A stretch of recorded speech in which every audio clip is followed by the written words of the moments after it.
নমস্কার বন্ধুরা, আমার গল্প চ্যানেলে আপনাদের সকলকে স্বাগত। আজ আমারই লেখা একটা ছোট্ট কবিতা নিয়ে আপনাদের সামনে এসেছি। তো চলুন শুনে নেওয়া যাক কবিতা বন্ধ দুয়ার। কলমে ও কণ্ঠে আমি সুস্মিতা। পাখির কুজন রোদে ভরা খোলা আকাশ ছেড়ে পালিয়ে এলি সুজন, তুই আজ আমার মনের ঘরে। কি পেলি তুই হেথায়?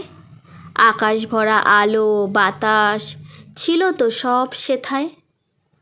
রইলি বাসা বেঁধে, মন করে না আমায় ছেড়ে কোথাও উড়ে যেতে।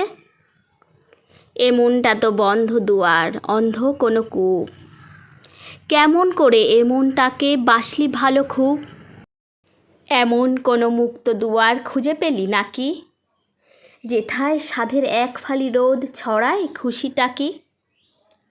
বন্ধ মনের কোথাও রঙিন ফুলের ছড়াছড়ি পড়ছে নাকি প্রজাপতি লুটিয়ে পায়ে তারি? এই মনেরই সেই কোণেতে আমায় নিয়ে চল, যেথায় সবাই বলছে ডেকে কি খুশি চাস বল।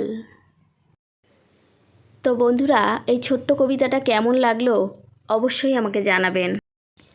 আর আমার গল্প পাঠ এবং কবিতা পাঠ ভালো লাগলে অবশ্যই চ্যানেলটিকে সাবস্ক্রাইব করে আমাকে এগিয়ে যেতে সাহায্য করবেন। নমস্কার।